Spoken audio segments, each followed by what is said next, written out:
Look, we've all been there. Practicing can get a little dull.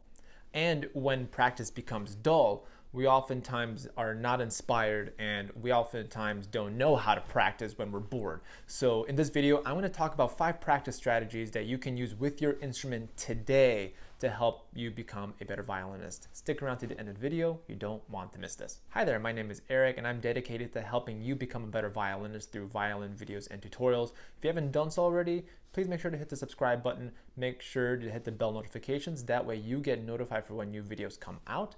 It also helps me out as a content creator to provide more videos for you on the channel. So this channel is all about helping you become a better violinist, but becoming a better violinist is also helping you know how to practice in the practice room. So in this video, again, I'm going to talk about 5 practice strategies. So tip number 1 is to practice slowly. And why do we practice slowly? Is so that way we can make sure that our left hand and our right hand is working properly, it's functioning properly, and we're having our brain tell our hands and our fingers to do exactly what they need to be doing in a particular piece. I practice slowly all the time, and it really helps me understand how to place a finger, how to really approach the string, and it kind of helps me think about the piece that I'm working on or my technique on a micro level, because when you're practicing fast, you are just kind of omitting all the small little details that you can accomplish with the slow practicing. Tip number 2, in addition to practicing slowly, I always recommend practicing with a metronome. To this day, I practice with a metronome to always keep myself accountable. Even the people who are on the solo circuits practice with a metronome. And it's not about just using the metronome, it's learning how to use a metronome. So it's not just about practicing slowly, it's about using different rhythms with the metronome and also different tempos, whether it's slower, faster, if you're trying to get something up to speed. You practice slow, bring it up in increments, and then you practice faster with the metronome. Honestly, if violinists have used this for over 250 years, it still works, so use a metronome.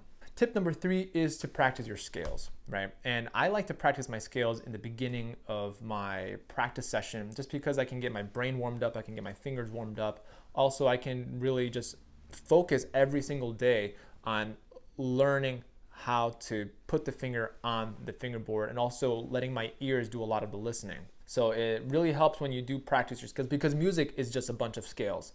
And what I mean by scales, not just scales, it's scales and arpeggios. So if you practice scales and arpeggios slowly with the metronome, if you combine the first 2 steps in practicing your scales and arpeggios, then you'll just be a more in tune player. So everybody likes to be in tune, and that's one way to go about that. Tip number 4, and this is kind of an unusual tip, but I think it's worth mentioning, is to always ask why. And what do I mean by this? Asking why it sounds this way. Why am I sounding like caca? Why is the bow this way? Why are my fingers facing this way? If you ask why, then you'll answer a lot more questions and you'll get to more solutions to your problems. So for instance, let's say my left hand is really not doing well. Actually, I'm gonna get my violin here. So let's say my violin hand is something like this, right? A question that I might ask myself, why am I feeling tense? Why am I feeling tired on my left hand? And then that leads me to like a bunch of series of steps. I'm like, okay, well maybe I can, relax my shoulder, or maybe I can relax my body. Maybe it's something with my wrist or my forearm that is providing that tension. So that's an example of how you can ask the why questions. Well, you could also ask, why am I not in tune? And then you could also ask yourself, why am I not practicing my scales and arpeggios with a metronome slowly? So again, as steps 1, 2, and 3, they're all kind of cumulative. And you can also combine all those steps simultaneously to help you ask these why questions, also get to these solutions.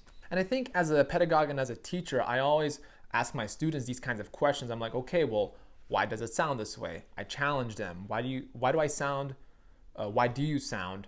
a particular way? They come to like a theory, they have a hypothesis, and they're like, oh, maybe I think it's because of this. And then we're like, okay, let's try it. So it's about like experimentation in the practice room to kind of keep it fresh, so that way you come up with different solutions. Last but not least, if you like this video, please make sure to hit the like button. If you're enjoying it, also make sure to hit the subscribe button, hit the bell notifications. That way you get notified for when these videos come out. Tip number 5, you wanna know what it is?